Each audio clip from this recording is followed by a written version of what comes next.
in housing capital budget. She leads the development and compliance affordability housing across 4 key programs: the new construction, preservation, acquisition, and conversion, and also quick build housing for individuals in existing homelessness. So, Ali brings a practitioner's lens to this work and a deep experience in this area. Prior to her role in Oakland, Ali was Director of Housing and Development at MidPenn and helped with several Petaluma projects. So we're very glad to have her there. And she played key roles in the creation of the Shirley Chisholm Village, an innovative housing development for educators. So lots of good stuff. And I'd like you all to welcome Ali Gaylord tonight. The microphone and then. Okay. Or can I take it off of here so I can just do slides? Okay. I'll flip to the other camera. Okay. This is my first time trying multiple cameras. So I feel so honored. Do you have the right angle? Okay. Hi, everybody. Thanks for the warm welcome and thanks for the invitation to be here. So I was asked to provide a presentation and kind of guide you through, what to expect with all the state and the federal political climate. I can kind of do that, but the truth is nobody knows what's going on at the federal level, but I can tell you some of the implications to the housing work that we do. But to frame this discussion, I'm going to go through Oakland's context, so some grounding information about Oakland data, how our department is structured, and some of the policy and program tools that we are using for our housing in Oakland. And then finally, I'll wrap up with some state and federal policy and political implications. So the City of Oakland Housing Department's mission is dedicated to improving Oakland's neighborhoods and ensuring that all Oaklanders have affordable housing. We're organized in so we are a department within the city. We report to the city administrator, and we're organized into 3 divisions that report up to our director, Emily Weinstein. Our admin division is, our fiscal and director's office. The housing development division is my division, made up of about 20 people, and we have 4 distinct units. We organized this so that folks can really concentrate on what kind of type of housing that they are best suited for. So we have a new construction division, a housing preservation division or unit, asset management services unit, and homeless housing development unit. And then we also have community development, which has 2 functions under them, which is our rent control, rent stabilization, our RAP program, and the community development and engagement, which is the suite of HUD-funded programs in our city. So our work focuses on the 3 Ps framework: preservation of existing or affordable housing, or naturally occurring affordable housing stock that we bring into the affordable realm, the protection of Oaklanders from displacement, and production of new affordable housing. So some folks don't understand exactly what we do because homelessness and housing is all kind of mixed up together, but we've divided out within the city who kind of responds to what. So this graphic is kind of blurry. I don't know if we can focus this at all. Around this device. Okay. This is kind of showing the spectrum of the housing services within the city of Oakland. Oh, that's much better. Yes, thank you. I feel like I'm at the eye doctor. Okay, so on the left, the citywide stability policies and targeted homelessness prevention, that is Oakland HCD, where we are ensuring that rent control laws are followed, if there are any eviction notices, that people are getting legal aid, and targeted prevention for homelessness. The middle is kind of if folks fall into homelessness, what is that homelessness response from the city? For unsheltered homelessness, encampment management. So we have a team under the city administrator's office that directly deals with encampment closures and outreach, emergency shelter, community cabin, and transitional housing is all handled within our Human Services Department. And they also work closely with the county. So the county provides behavioral health services and document readiness for homeless folks. So it's all very kind of interwoven together. And then housing and community development comes back in. Once folks are exiting homelessness, we are the ones that fund permanent supportive housing. So it's a permanent building that people are living in permanently, as opposed to a shelter where folks are still considered homeless if they are in a shelter, because that's not a permanent place to live. It's a building with a program inside of it. Then we kind of move to our typical subsidized affordable housing that is pretty well known. Preservation of our small building acquisition rehab and first-time homeowners. And then kind of at the end of the spectrum, the market rate development is really most interfacing with our planning and building department through like density bonuses where they have a little bit of affordability, but it's not really funded by the city. So the housing affordability crisis is pretty well known to everyone. I just wanted to highlight a couple of recent articles within the last month in SF Gate talking about the six-figure incomes is now considered low income in 4 Bay Area counties. And then 100,000 is considered in low income for a family of 3 or more. So the incomes are all based on household size. Sonoma is one of the counties that has bumped into the 6-figure low income category since in the state releases these income calculations every year. And so this was just released in May. So just to give you an idea of what the income levels are in Sonoma County, the area median income, so right in the middle, for a family of 4 is $132,000.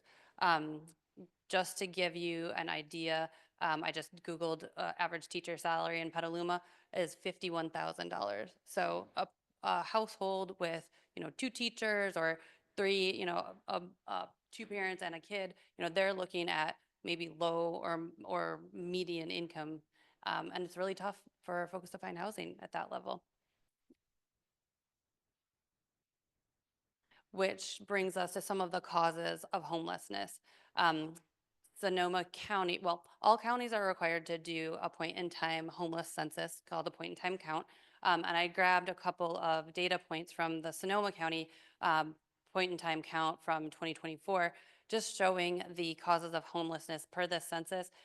25%, the largest amount of the respondents in 2024 said job loss, right? So median rent has increased 40% since the year 2000, while median renter income has only increased 9%. And the Benioff Homelessness and Housing Initiative that has done the biggest comprehensive study of homelessness in the state notes the highlighted reasons for homelessness is acutely low income. So people are just making very, very low amounts of money. They're probably just on Social Security or other assistance. If they are couch surfing or not on a lease, if they are on a lease but they are cost burden, meaning they're paying more than 30% of their income, or if they're exiting an institutional setting like a prison or jail.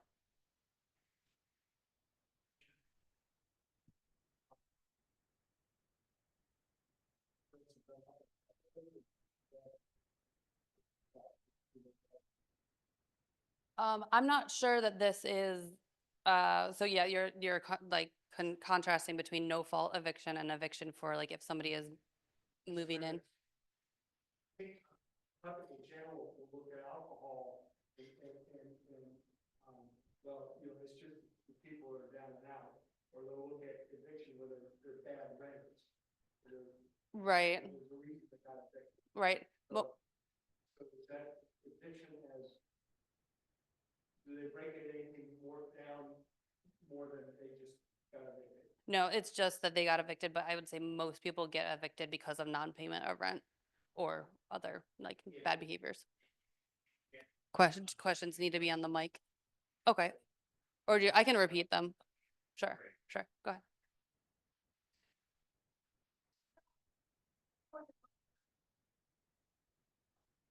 Right, right, right. Yeah, and that's kind of gonna go to my next point of housing shortage, right? People will evict because there's a housing shortage and they need to move into that unit, or they need a family member to move into that unit. And recense the, yes, yes, exactly. So, sorry, these graphics are a little bit busy, but I wanted to pull, I thought this was a really interesting comparison. So Oakland is a medium-sized city with a big city problems. We've got about 420,000 people, well, 440 as of 2024. And Sonoma County has about 485,000 people. So it's almost the same size, the city of Oakland and Sonoma County population-wise. But the city of Oakland has about 5,500 homeless folks as of the 2024 point in time count. Sonoma has less than half of that in the entire county. So in Oakland HCD's purview, we are very focused on housing the homeless population. So we don't do homeless housing, we don't do like transitional or emergency shelters, but we do permanent supportive housing for the homeless. And I'll talk a little bit more about that later. And also some just grounding data about the housing shortage. I think everyone here is probably familiar with the regional housing needs allocation. Petaluma, much smaller city than Oakland. Total number of housing units needed over the 8-year cycle that began a couple of years ago is 1,910. They're divided up into low, extremely low, low, moderate, and above moderate income categories. And these are the targets that the cities are supposed to hit during this 8-year period. As opposed to Oakland, which we have 26,000 housing units that we need, with about 10,250 of those have to be low income and below.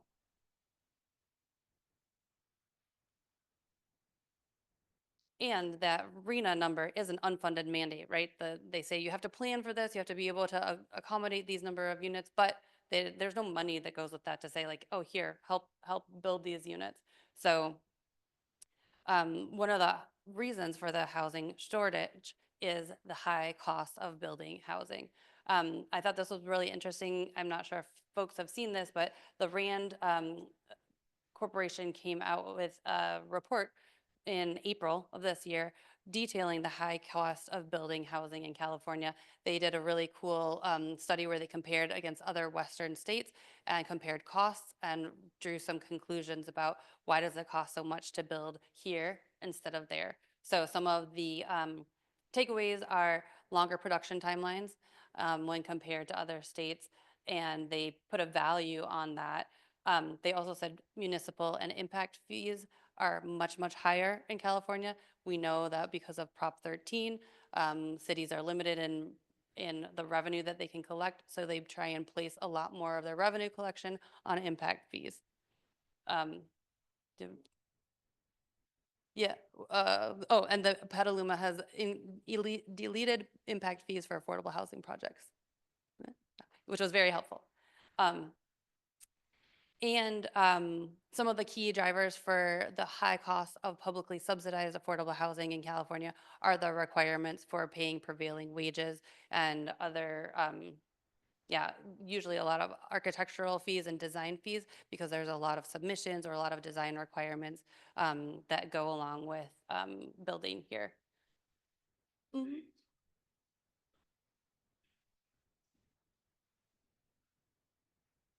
It's, I think in the report, it's tied, I think it's tied to a lot of things. It is CEQA, but it's also the longer planning processes that folks have to go through. You know, I think if you don't go through a ministerial approval process, which I'll talk about before or later, there are a lot of discretionary reviews, planning commission meetings, et cetera, that you have to go through, design review meetings that just take a long time to even get on the calendar. And so there are a number of things that just lengthen out the requirements, especially, you know, community engagement, that if you're worried about perhaps being sued by neighbors, you have to do a lot more community engagement. That takes a lot longer. So I think there's a lot of causes. A couple other interesting facts: halving the difference in market rate production costs between California and Texas could reduce rental prices for new apartments in California by roughly 15%. That's a huge reduction. And this one particularly hurt me. If California and Colorado's production costs for publicly subsidized affordable housing if California had Colorado's cost, the $1.25 billion of recent spending by the state's 4 largest funding programs would have produced more than 4 times as many units.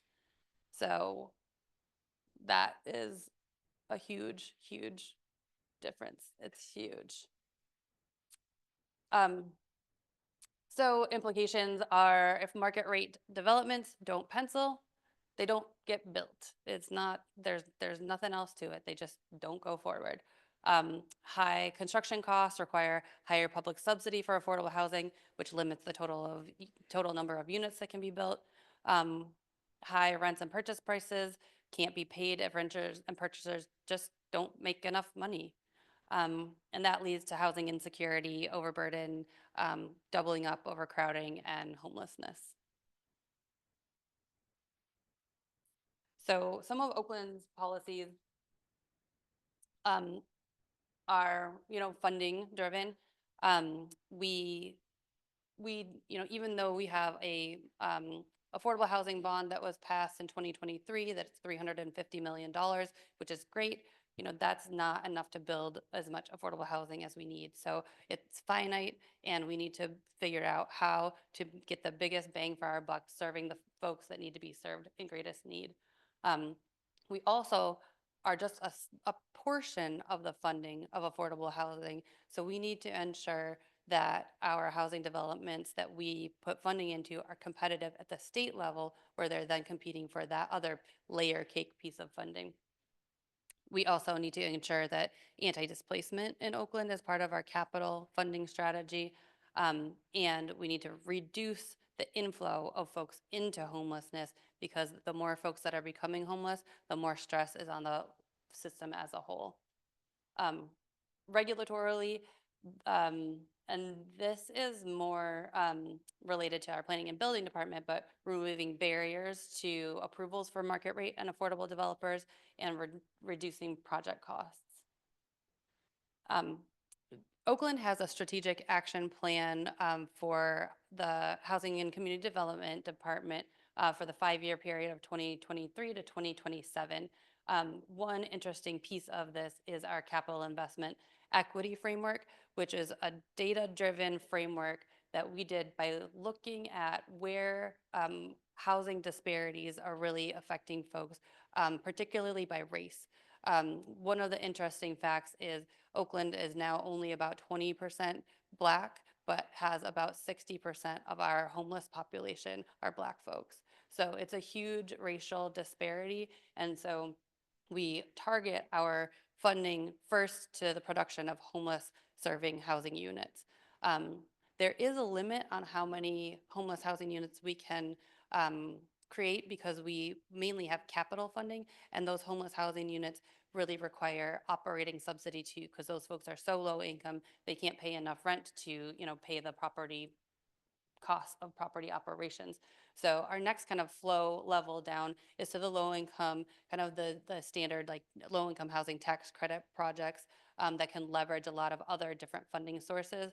And then further with our limited funding, we go into the preservation of the existing portfolio, the acquisition and conversion of naturally occurring affordable housing to deed restricted affordable, and then low and moderate income rehabs and first time home buyers.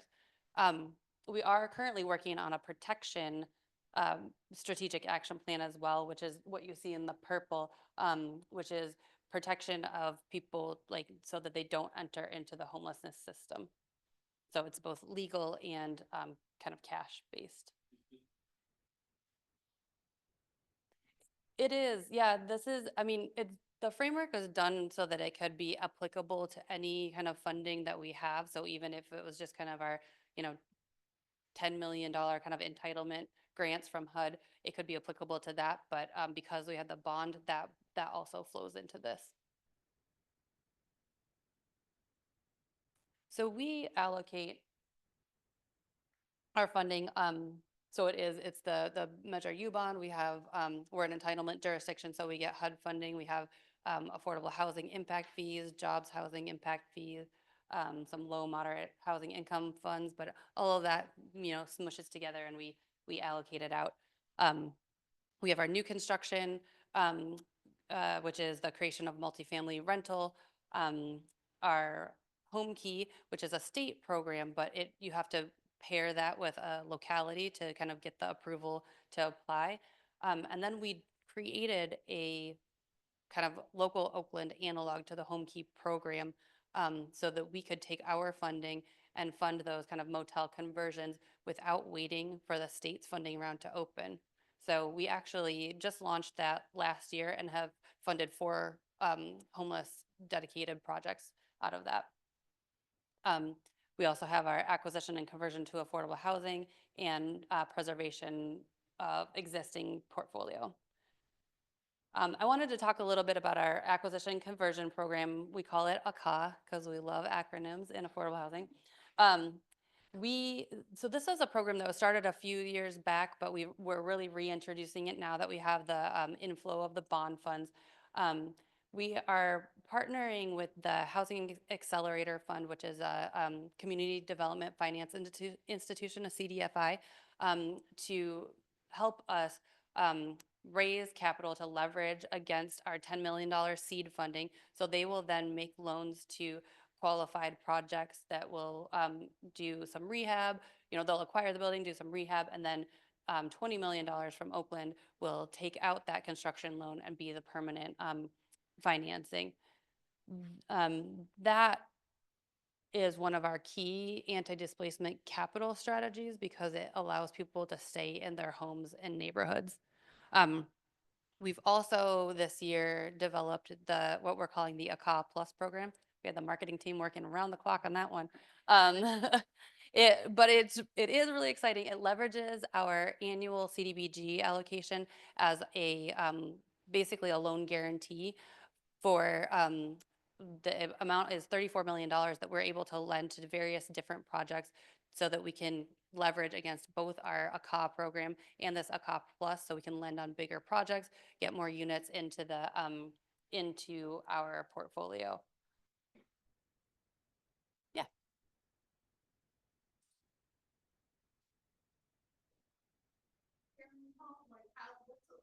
So this particular program, oh, sorry, the question was, what does this program look like? So this particular program is an acquisition of existing apartment buildings. They're typically older, they might be rent controlled. So a nonprofit, or we also have set asides for co-ops and land trusts, will purchase that building using funding from the city, and then we will place a 55-year deed restriction on that so that it'll remain affordable for the long term. And sometimes there's, renovation rehab needs that we would also fund through that program. And so those folks get to then stay there and know that they're not going to be, nobody's going to evict them because they want to live there or what have you. Yeah. Was there another question? Okay. Another thing that I wanted to highlight was just the reducing the inflow of homelessness. So All Home is a region-wide kind of think tank and policy group that helps model the needs for homelessness prevention. They've come up with a statistic that Bay Area-wide, 3 people become unhoused for every 1 person that is permanently housed. So 3 people become homeless for every permanent supportive housing unit that we create. So there needs to be a way to slow that down so that we can finally get ahead of the curve. So for Oakland, in addition to what we're doing right now, they modeled if we were to achieve 50% reduction of unsheltered homelessness in 5 years, this is kind of the target number that we would have to invest per year. So $22 million a year in prevention, $130 million a year in permanent housing, and $60 million a year in interim housing.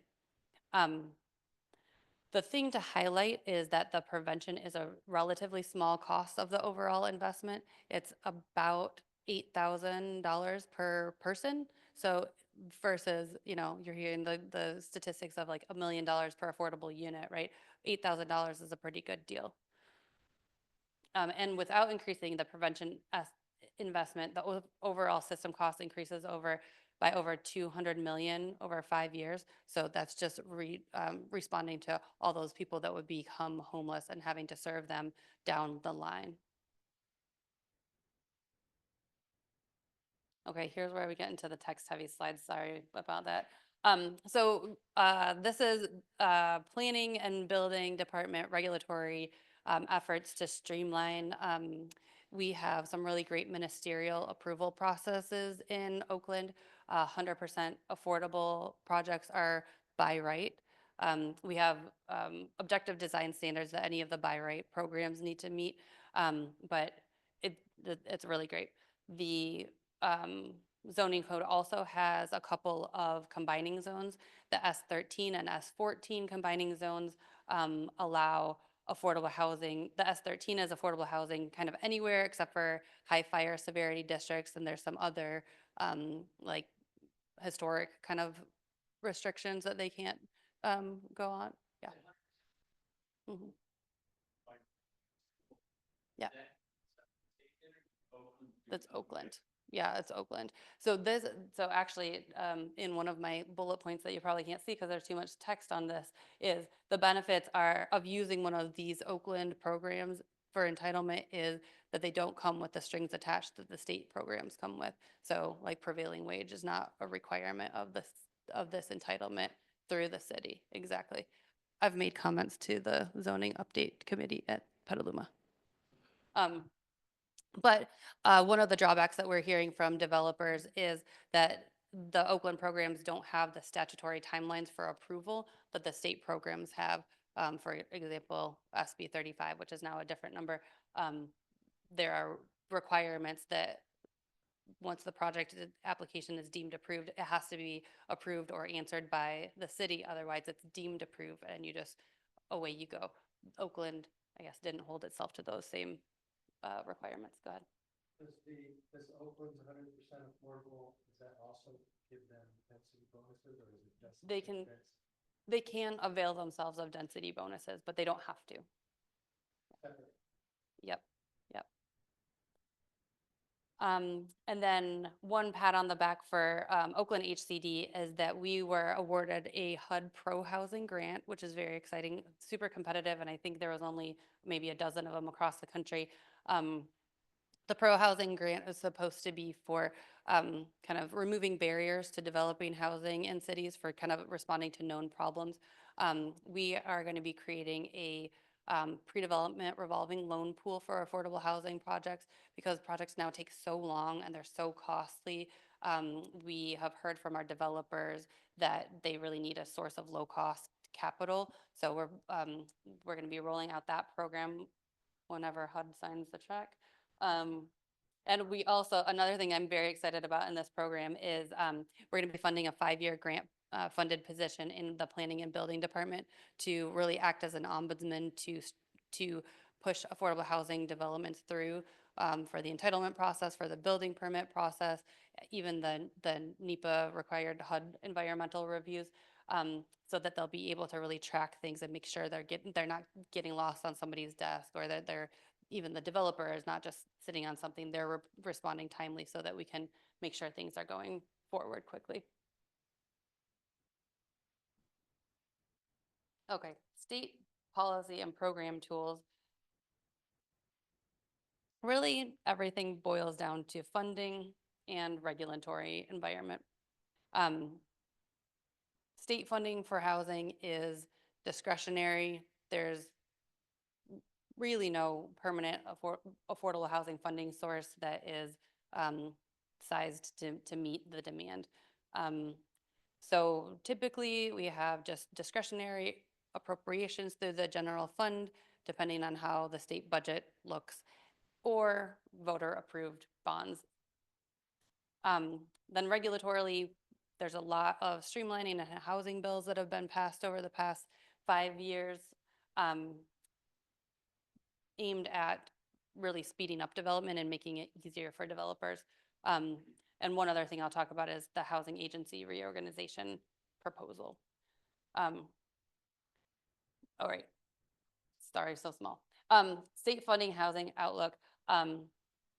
So very sad and disappointing. A lot of these will be sad and disappointing, but I'll try and throw some good stuff in there as well. The Bay Area Housing Finance Bond was going to be a $20 billion housing bond that didn't even make it to the ballot. So that was a huge setback for the region. If y'all remember back in 2018, there was a housing bond at the state level that was approved, which was great, but this year is basically when all of the funding is going to be expended. So there are still a few projects that are moving through that have that funding from the state, but it's really dried up and there's nothing to plug that hole. And with the state budget deficit, those general fund kind of discretionary dollars are not really coming the way of housing either. The governor's budget eliminated all housing funding for all of the programs, including the discretionary, it called it the enhanced state tax credit. The Senate budget restores a small amount of the housing program funding, the 500 million state tax credit, which is great. And I think 120 million for the multifamily housing program. That's enough for maybe about 5 projects in the state. The Greenhouse Gas Reduction Fund has been a really great and stable source of funding for affordable housing for the past almost decade. So the program that we use is called the Affordable Housing Sustainable Communities Grant, ASIC. Which is up for renewal as part of the cap and trade program. So it's paid for by cap and trade dollars, but it can be changed.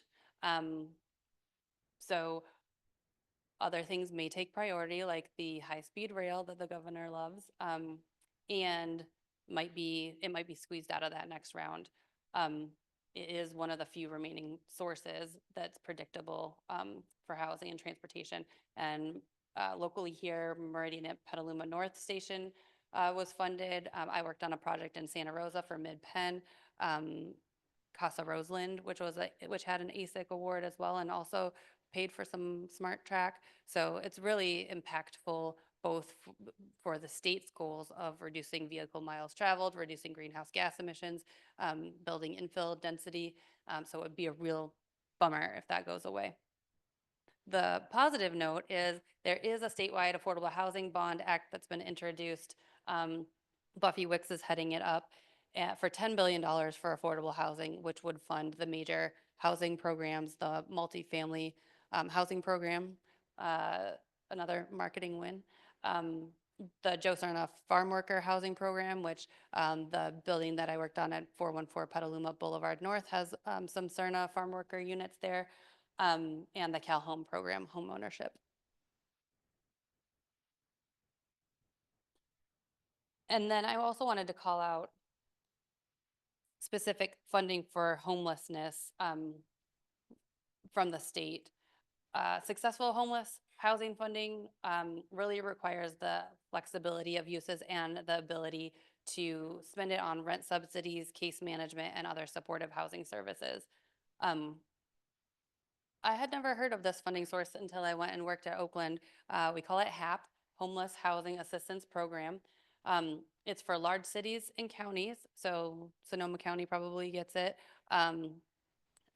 Oakland gets it, but it has been cut from the governor's budget.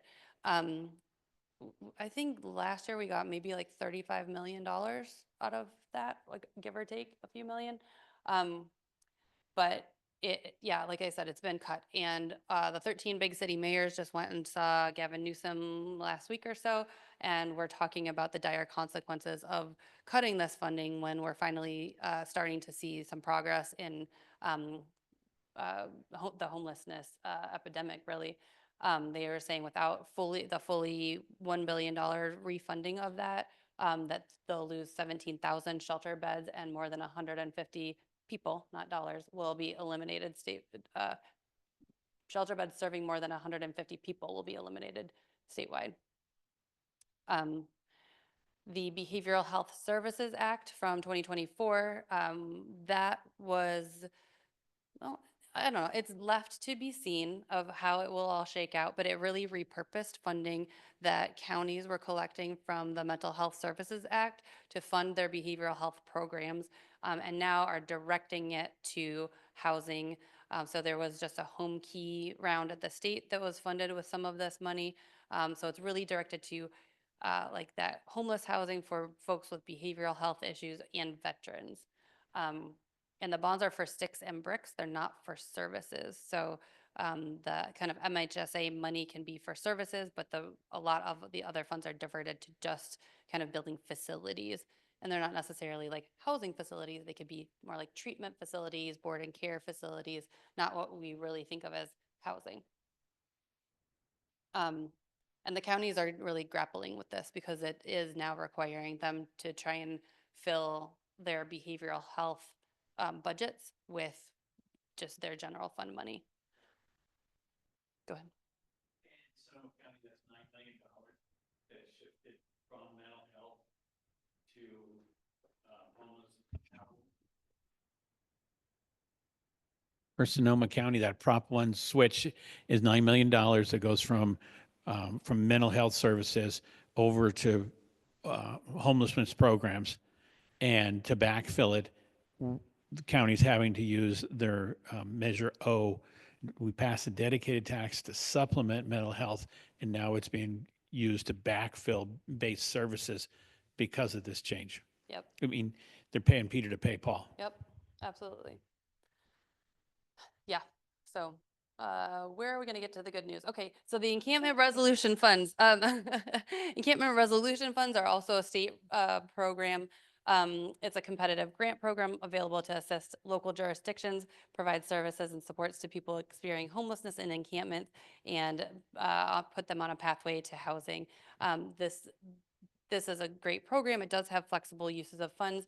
I did want to note that Petaluma received an ERF4 grant of $8 million to resolve encampments here and fund homelessness services. Oakland, our most recent grant was an ERF3 grant of about $7 million. And I'm going to dive into that perhaps next. Oh, I am. So this was really fun to work on. So our Department of Human Services, or Human Services Division,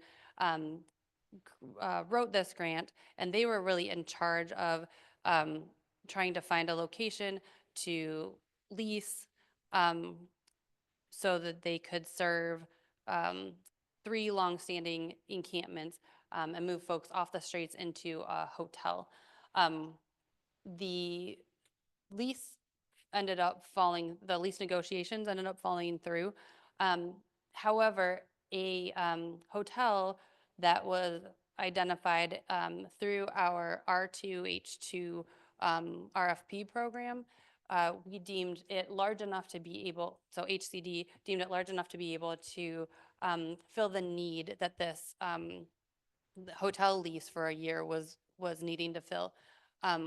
So we committed to the developer that we would use $7 million of this grant to help offset the purchase price of this hotel. They also had, well, I'll go into the funding sources later, but because it was an ERF grant, we needed to be able to shelter the folks for a year. So the agreement was they'd purchase the hotel, it would serve as an interim shelter for a year, and then it would become permanent supportive housing for 55 years because we put other city funding into it. So we're I thought it was an elegant solution. We're kind of getting the best of all worlds. We're not just throwing money at a lease for a hotel for a year.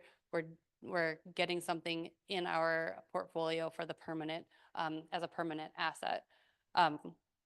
It was a super quick project. It came to us through our pipeline in about June and is already fully occupied this year. So it's less than I guess it was occupied in May. So it came through in June of 2024. The count varies. They had to do like censuses, but it's going to be serving 150 individuals in 105 rooms. So some of them are paired up. And then in the permanent supportive phase, it'll serve 125, it'll be 125 units. Mhm.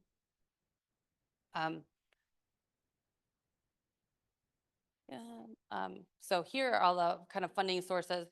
So there's a capital stack, right, for the acquisition of the actual hotel. And then when it converts to the permanent supportive phase, so the total cost of the capital acquisition is 36 million.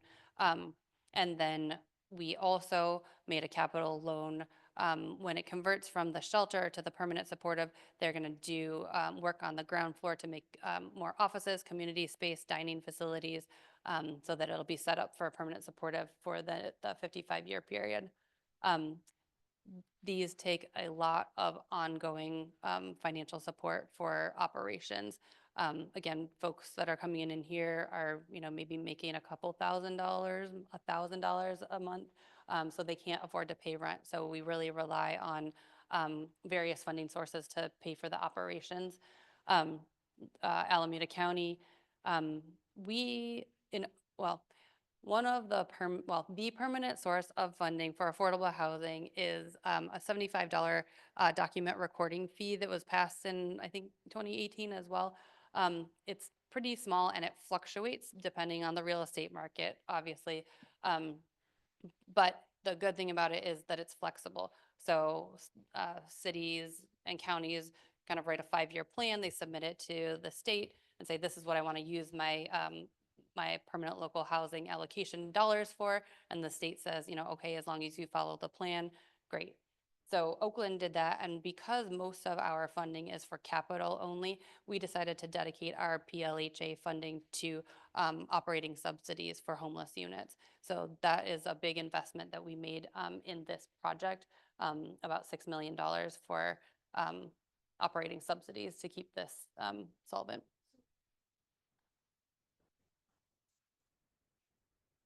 As long as they can. We try and underwrite it to 10 years, but there's no kind of guarantee. Like we have to estimate what their operating expenses are going to be. You have to estimate what folks can actually pay out of their own money. But yeah. Mm-hmm. Yeah. Mm-hmm. Yep.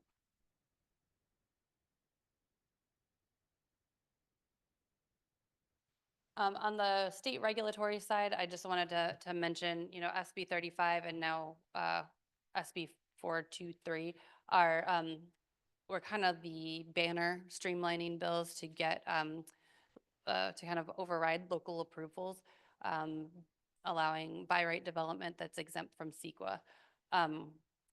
The currently AB 2243 enhances AB 2011, which was a couple of years ago, and was housing on commercial site, housing by right on commercial sites.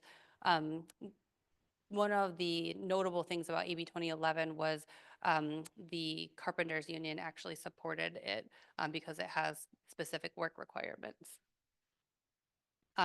This year, there's also been a number of regulatory changes in response to the LA fires.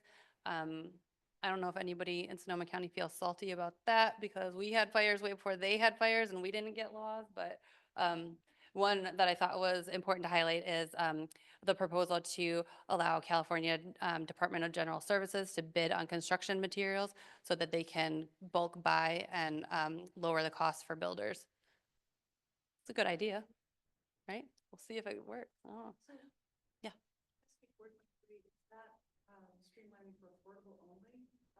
It has affordable components to it, and it's also it depends on if jurisdictions are meeting their RENA goals or not, whether that's applicable to those jurisdictions or not.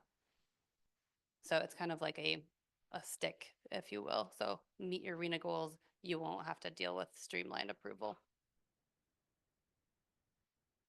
And one other dorky but exciting thing that is being talked about in the affordable housing world and at the state level right now is the California Housing and Homelessness Agency right now, the state has about 4 different funding agencies for affordable housing. And so you got to go knock on several doors. You know, it's like, okay, well, you didn't get it this time. You got to wait another 6 months to apply. Well, now we got this one. Now we got to wait another 6 months till this other guy's funding round is open. Super inefficient. They can't like figure out how to make their programs like talk to each other. So sometimes you'll have a funding program that, oh, I got this ASIC funding, but that doesn't play well with this funding over here. So the idea is combine some of these agencies to try and increase efficiencies, trying to make the programs align together, and just make everything more efficient. All right, the federal policy and program tools. There is some good that could potentially come out of this big bill. The credit, I'm not going to say the whole thing. The Affordable Housing Credit Improvement Act is something that we've been trying to get passed for over 20 years under different names. But you folks probably know the low-income housing tax credit is a huge capital source for affordable apartments and buildings. It funds about 50 to 55% of the capital stack. But it is a source that is metered out based on state populations. There's the 4% tax credit and the 9% tax credit. The 4% funds is like a little bit less funding than the 9%, a little bit less valuable, I guess you could say. But the 4% is over the counter, or it has been in the past. The way that it's metered out is that you have to get an allocation of tax exempt bonds from the state, and then you can go get your 4% tax credits. The tax exempt bonds are allocated on a per capita basis so that the number of 4% credits is not just unlimited. And the way that they limit it is say, okay, your project has to be funded at least 50% by these bonds in order to get these credits. But if you were to just lower that threshold from 50% to 25%, that would double the amount of bonds and credits that's available throughout the country. So that's really what we're working on right now. It would also restore, there's another thing that's like the 9% credit is also per capita, and there is a 12.5% increase that happened like 5 years ago. That went away, and we want to get that back. We just want to increase the size of the pie. The Affordable Housing Credit Improvement Act passed in the House, and it's in the Senate right now. So we're waiting to see what happens. It's passed the House the last administration too, but it hasn't been able to get through the Senate yet.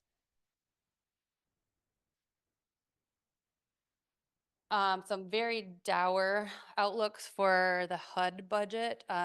This year, the administration's fiscal 26 request is a 44% cut, cutting programs to our most vulnerable and some of the biggest flagship affordable housing programs that are out there. Section 202, which is senior housing, very beloved program that's been around for a long time. Same thing with Section 811 for folks with disabilities. 2-year limit on rental assistance. So Section 8 project-based vouchers, all of that. If, you know, it's really sad to see, you know, when we're seeing that folks just can't make enough money, you know, they're working, but they can't make enough money to afford a rent or a home. That's where a lot of the rental assistance comes in. And, you know, getting that and then having it go away after 2 years is very, it's going to be very destabilizing. It's also a way that we use to fund affordable housing by project basing Section 8. We're able to then borrow against it in our mortgage because they know that it's going to be there for 20 years. So if that is gone and is only available for 2 years, we're not going to be able to borrow against that anymore. So that's going to create even more gaps in our capital stack for affordable housing. CDBG and home is proposed to be completely eliminated. That's a way that many communities get like any of their money for affordable housing, so that would be quite bad. And clawbacks of funding we've seen where jurisdictions have grants that they've already spent, and the Doge guy went in and like took that money right back. So it's really causing a standstill as far as public housing authorities wanting to allocate to any projects. They don't want to overcommit and then find that they've gotten a clawback of their vouchers or their funds.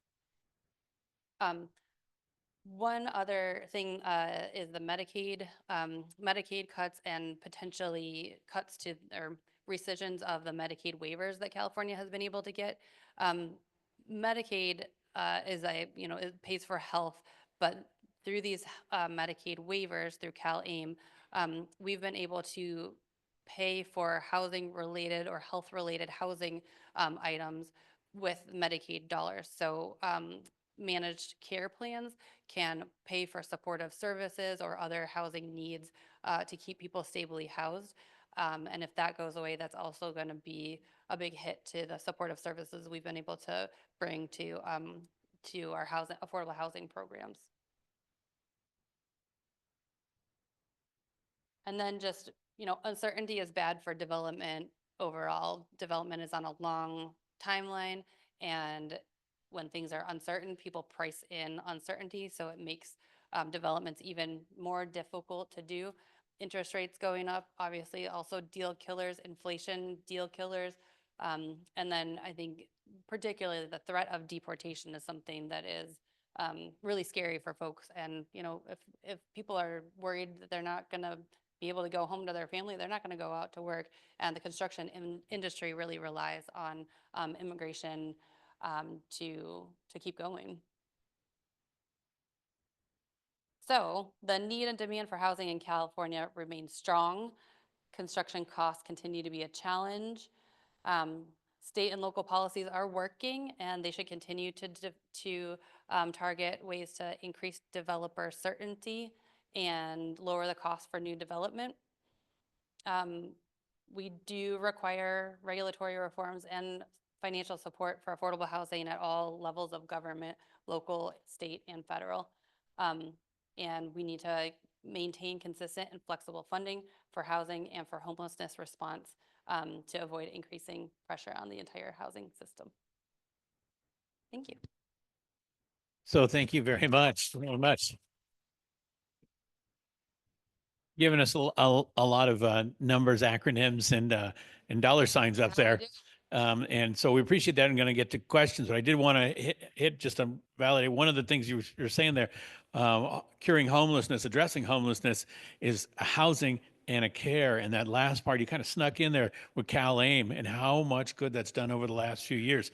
It's not just construction money that's running away from us. It's all the health kind of money too. So that's real important. And where do we want to start with questions tonight? I thought I saw. You mentioned that Prop 13 was a contributing factor to the housing crisis by putting a cap on property taxes. Is that pretty uncommon? Are there other states that have caps on property taxes, or is California kind of alone in that? That's a good question. I haven't delved into how other states work. I don't know if anybody here has that question. I know I grew up in Michigan and we don't have a cap on the taxes, and you get reassessed year after year. So localities, fund themselves by increasing their millage rates. I mean, it comes with other problems, right? As far as you move to a certain locality because the schools are funded by property taxes. So you're going to get a good school if you move there. It's not without its problems, but hamstringing our local governments to the 1970s tax rates is really, really difficult. And now that people have had that for so long, they're not really willing to give it up. Who's next here?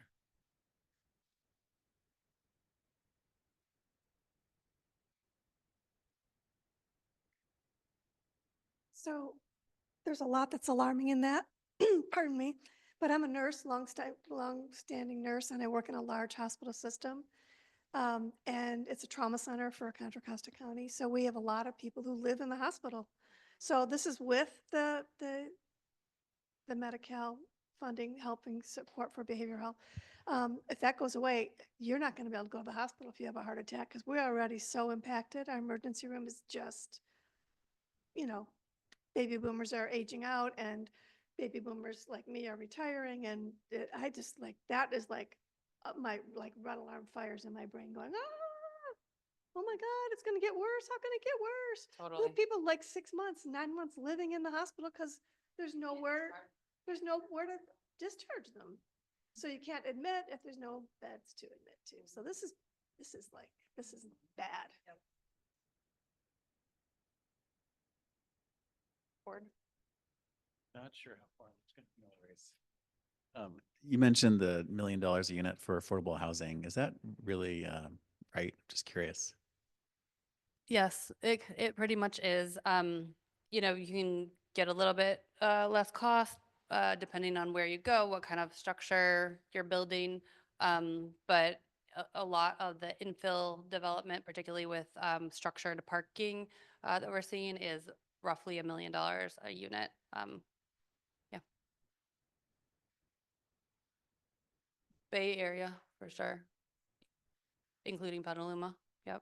Santa Rosa, everywhere. One little follow-up on that, is it the same, single-family dwelling costs about the same as multifamily and affordable about the same as market rate? They all kind of, I would say, you know, like a single family like house that would be the same size as an apartment is cheaper to build because you don't have the, you know, all the structures and like infrastructure that goes with building an apartment. and It depends. Like a lot of single family is built out, you know, farther in like a greenfield area that doesn't have a high land cost. Whereas like dense multifamily housing, you might be looking for something that's really close to a lot of amenities, maybe close to transit, and that's going to carry a higher land cost. To even though it's spread out through more units, it's just and land is only a portion of the total development cost. Really, the biggest cost of the project is the construction, right? So that's materials, it's labor. You know, then there's all the soft costs, the design fees, the fees that you pay to the city, which are, you know, maybe 10% of the cost is the impact fees.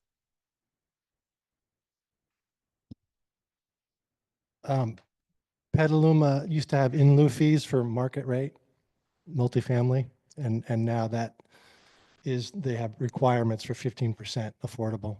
Does Oakland do the same thing? And if so, does HCD have any control over how that affordable housing gets integrated? This is a planning question. This is handled out of our planning department. So I'm not like the best person to answer this, but we have inclusionary option, but you can also fee out. So we are seeing a lot more people just doing the inclusionary option because they also can couple that with a density bonus and basically get to the same place as they would if they were paying a fee. one thing you brought up earlier was the way that the homelessness is counted, that point in time once a year in the beginning of the new year. And I know in Sonoma County, I guess everywhere, they're about to release those data. And so in Sonoma County, we're going to see a drop this year. And it's going to be, you know, substantial, I mean, a couple percent. And that's due to the past policies. Are you making adjustments anticipating that lack of progress will result in greater homelessness? Is there anything you can do to prepare for the added homelessness load we anticipate? Um, I don't think we have the resources to backfill, you know, the loss of federal funding or state funding, or, you know, if rental assistance really goes away, like it would be catastrophic. And I think the cities just don't have the resources. I know that was one of the comments that Newsom made when cities were pushing back on, you know, his funding cuts. He said, well, it's time for the cities to do their fair share. The state has given you enough money. And I'm not really sure how that math works.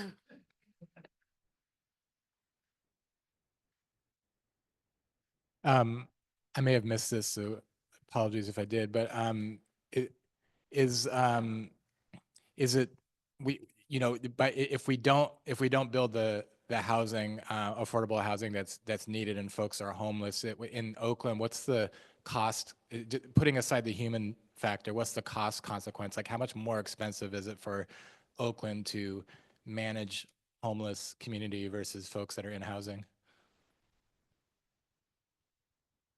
Like, like, what is the cost on like the public services? I don't know what the dollar amount is. And it's kind of funny, you know, the cities are supposed to rely on the counties to manage health. And so the cities have been taking on a lot more of that homelessness management and funding homeless response. So like safe parking sites, tiny homes, cottages, that kind of stuff. Um, and that is not my department, so I don't know what those programs run. Um, but it's not cheap, and I would say the interim housing, continuing to fund the interim housing is much more expensive than just putting the money into the permanent housing. That's why we really took the stance for the extended stay America Mandela House of we're going to buy it and then it's going to become permanent supportive housing instead of, you know, it's probably actually one program that my department assisted on was like 88 units. And I think it was about $8 million for 1 year. So for the leasing of the building and then providing all the programs, but that's because you're providing, you know, laundry, 2 meals a day, you know, services, all this stuff. Yeah.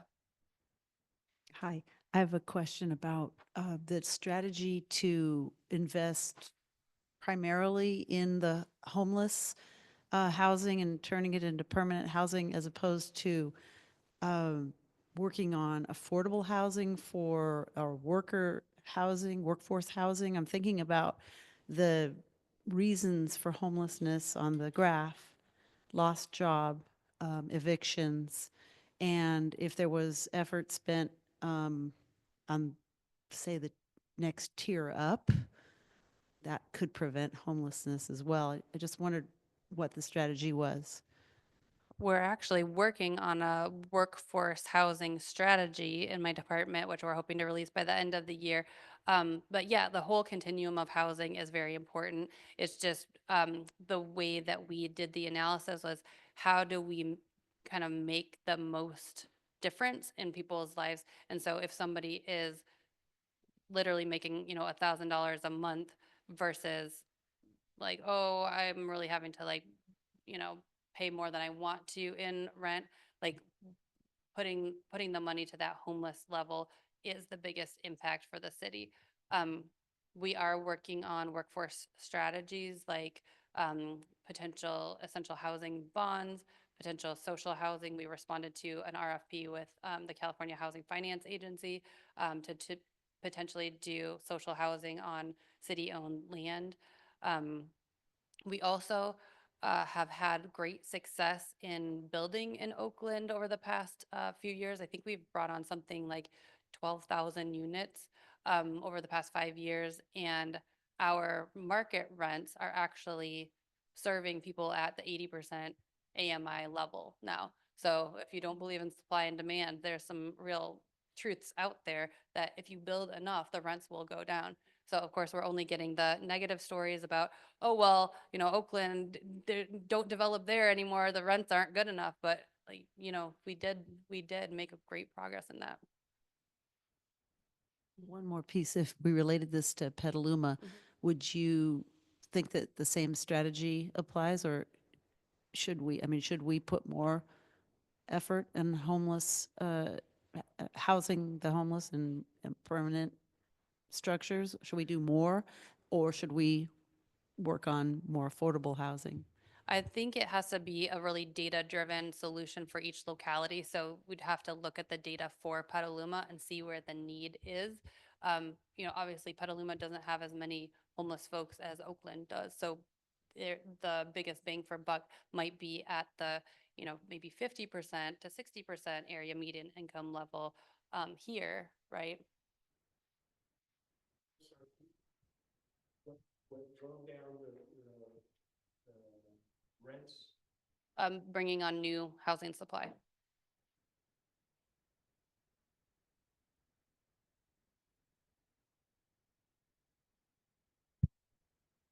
This may be a repeat of your question. I mean, the overall, what I get is funding sucks at the state and federal level.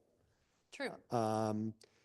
That one of the biggest drivers, to get more affordable housing, you need more houses built. So there's a supply and demand. And to get at that, you need to make it more attractive for developers. And there's a lot of technical terms that I'm trying to make sense of, but that build right, I get that is like, if you build this way exactly, you're going to get approved, you can fast track this project. But that's different than what you said about density bonus, which is if you build more units, you get less taxes or less fees. You're able to put more units on the same property that may have a zoning requirement that only allows a certain number of units, but you say, oh, okay, I'm going to put a certain number of affordable units in, so then I get a height increase so that I can actually build more units. So this is mainly the market rate. Developers will do that. With some Okay. affordable. All right, and then somewhere you said about the trade-off between the affordability units, they avoid some fees if they have so many percentage of affordable, defined affordable housing, but did I hear you say that would, if they go for the density bonus, they don't have to pay attention to the affordability piece of it? I mean, in terms of penciling out the project, what profit-wise? Well, impact fees was one of the fees that we were talking about. So, for example, Petaluma has waived impact fees for affordable housing projects. So, the fees that you pay for, I don't know, park fees, or I don't know what the breakout is. Affordable housing doesn't have to pay that. And then the density bonus is something different. It doesn't have to do with taxes, but some cities have an option to either do your affordable housing on site, or your inclusionary requirement could be paid as a fee instead of doing them on site. So developers then do a calculus of, does it cost me more to build this affordable unit and keep it affordable? Like, can my project budget take that? Or would I rather just pay the, whatever the fee is to the city and just be done with it, and then I don't have to manage it and I don't have to worry about like what that looks like for my project budget. Okay, so just Which I like, because then I get money to then put into my affordable housing projects. so overall, what I hear you saying is that we gotta build more, we gotta reduce the process, make it simpler and quicker and faster and cheaper, and then we get more houses. And we got to look at things like density bonus and build right. And is there anything else? Any other key factors I'm missing?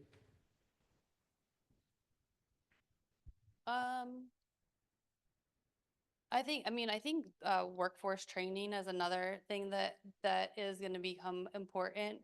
I think making sure that we have the workforce to build, if we actually do ramp up our production, making sure that we have the qualified workforce to do that is really important. Yeah. And by workforce, in the homeless world, we're also talking about the caregivers. In this permanent supportive thing, we have a hard time recruiting and retaining in that workforce. And so you can't put people in permanent supportive. It's supportive care. That has to continue to be there. So there's a lot of wage inequity issues that we could get into and delve into so many more complex issues.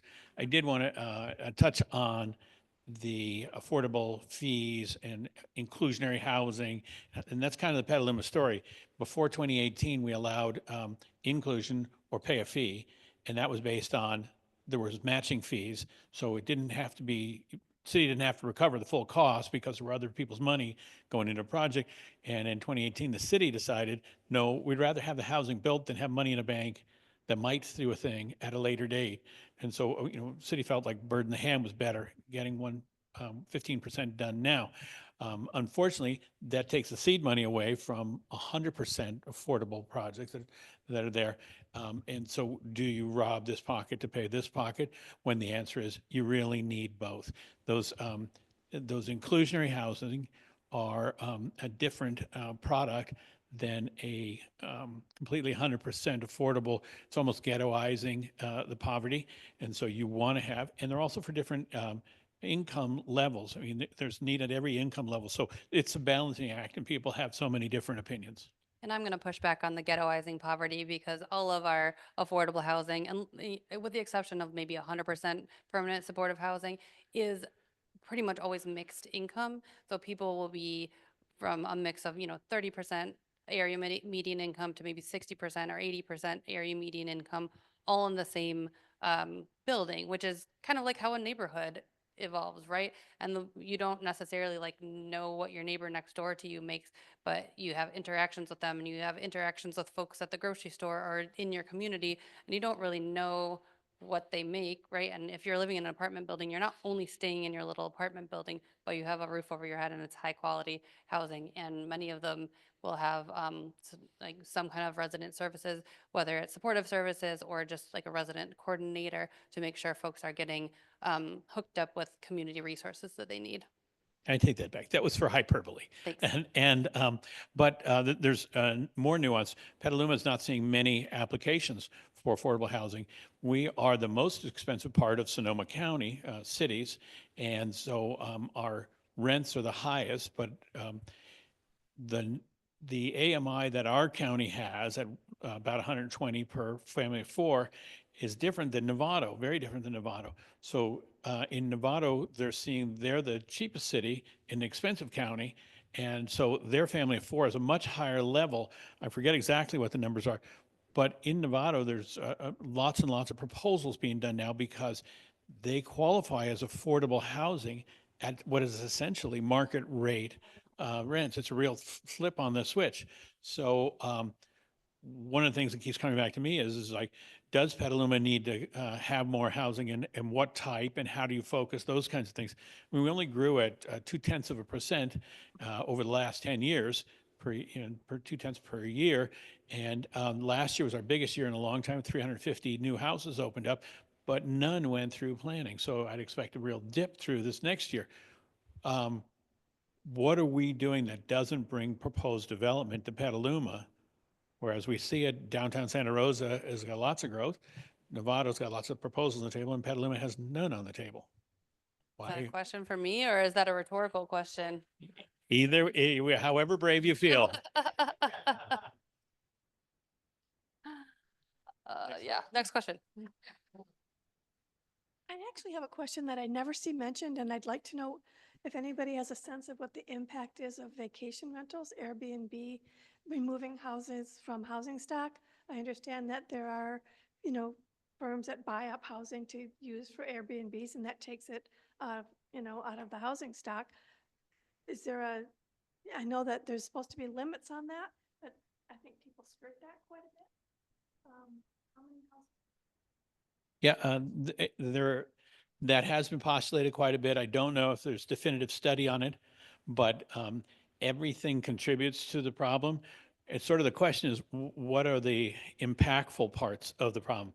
Because we look at that and it may not be an impactful number, more of an anecdotal number.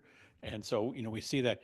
Another effort that I've seen, shout out to Rebuilding Together, is they have a program now where they have an understanding that there's a vacancy rate in Petaluma houses, that either family hasn't turned the house over for whatever reason, it's not in the it's not in use at the time, and they're going to run a program to chase that and put that into either permanent supportive housing or putting it into low income opportunities. So there's a whole bunch of things. Everybody's working on a different piece of the puzzle, and the trick is to figure out where we can have impact. Yeah, and I'll also just mention, I have an anecdotal story, but like that there is need for various types of housing and various tenure and various duration. Um, my story is my husband and I own a little condo in San Francisco. We live up here. We weren't doing anything with it. It was a 1-bedroom place. So we were Airbnb-ing it for a month at a time. We got a lot of people that were like traveling nurses or starting a new job in San Francisco, and they needed a place to stay while they kind of figured out where they wanted to live. So it was definitely providing a service. Then a law was passed that we can't, for various reasons, can't Airbnb it at all for anything less than a 1-year lease now. So that means if we ever want to use it, we're out of luck, right? So now it just sits vacant except for, when we use it on the weekends or once a week, right? Where is that the housing policy that they should really be going after? Several years ago, I tried to downsize. My kids grew up and out, didn't need the space I had. I spent 2 years trying to buy a place, and I kept getting overbid by buyers paying significantly higher than the asking price in cash, always in cash. Not a lot of like first-time home buyers or whatever are buying, 100% cash. That a lot of that has to be investors. And is that for rentals? Is that for Airbnb? Yeah. I think a lot of people, especially during the pandemic, were doing that. They were cashing out of their house in the cities or whatever. I think even pre-pandemic, I think people coming from the city say, oh, wow, Sonoma County, that's a great deal. Yeah, I've got, $700,000 of cash here. Yeah, I think it really comes down to California real estate. It has had a long history of appreciation. It's a great investment. And I worry that is being recognized by corporation, like I say, rather than individuals. And so that's one more of those anecdotal components. But with supply is low, appreciation will continue to stay high, and it will change the demographic of the community. I wonder if you could share any anecdote or story or any information generally in Oakland about successes you might have had trying to get multifamily affordable units in wealthier parts of the city. Wow, that's an interesting question. Yeah, there's a lot of policy that goes with that. So the state of California Housing and Community Development Department has created these maps called opportunity maps, where they have come up with a methodology and they have decided which parts of California by census tract are quote unquote like high opportunity, very high opportunity, low, moderate, etc. The methodology is flawed because much of Petaluma is lower moderate opportunity. And I think most of us look around here and say, no, this is a pretty good opportunity place like to live and raise my kids at. And so there is direct state funding that is tied to being in those high opportunity areas. Oakland also doesn't have very many high opportunity areas, and many of them across the state are in the hills in high fire severity zones, right? So in Oakland, a lot of the buildable area is not located in the wealthier areas because they're, high, like small lots, they're in the hills. We have gotten, actually our first home key project that we did was in a more wealthy area, North Oakland. So it was 100% homeless, and we were able to get that built there, or built. We converted a former college dorm into homeless housing. So we have a couple more comment and question on the chat, but I figured I'd throw them out there for posterity. I also wanted to just touch on the VRBO Airbnb thing. Last time somebody asked that question to me, I went and looked on the various sites and tried to find open places in Petaluma and found a remarkably low number of them. But I would note that in the era of 0% money and housing appreciation the way it is in California, it may be worthwhile just to buy a house and not even bother renting it out, because the hassle of renting it may or may not be anything relative to what you're making off the appreciation. So from the chat room, Veronica O says some California cities have produced thousands of housing units. Fremont permitted thousands of new housing units between 2015 and 2022, becoming a poster child for production-based planning. Yet the median home price remains above 1.2 million. 52% of renters are still cost burdened. Traffic congestion, school overcrowding, and all of that stuff has ballooned. And Fremont now faces an estimated $1.1 billion funding gap over the next 20 years. My own readings of various studies say that, in fact, if you can increase supply enough, it does drive down prices, but housing is also, or affordable housing is also what you built 50 years ago, not necessarily what you're building now. Tricia says, I just looked up the state RENA housing numbers and the current estimated status at each AMI is fully satisfied. Moderate, low, and very low income low income units are significantly behind. Only a small fraction of permits have been issued so far. Permit issuance remains the key bottleneck. And Veronica also pipes up that 80% of new housing units in Santa Rosa are market rate, very few deed restricted affordable, and more back and forth on that front. Okay, I may just comment on, yes, Yeah. deed restricted affordable is harder to fulfill the RENA numbers because it requires the subsidies. And so there's a limiting factor of how many can be built because that money just is not there. And I think the other comment, just on the Fremont statistics, we're already, I can't remember what it is, like some kind of huge number, 30 million housing units short in the state, right? We can't just build our way out of this overnight. This took us 50 years and a post-war sprawl development pattern to get here, and now folks are just now realizing it, and it's going to take a while to address. Any more questions? In the back here.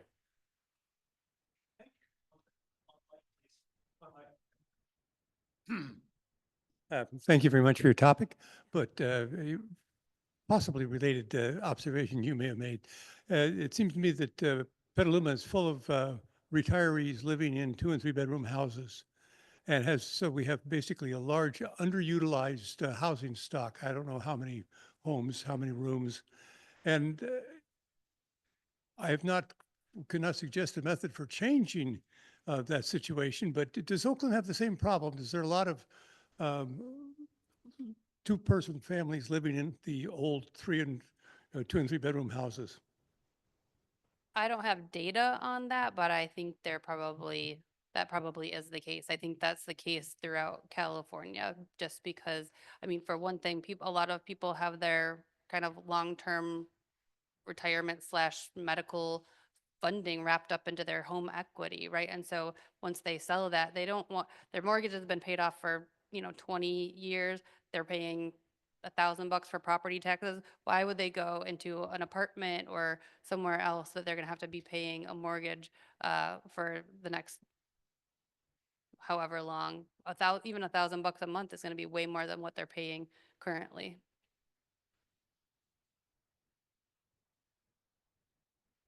Right.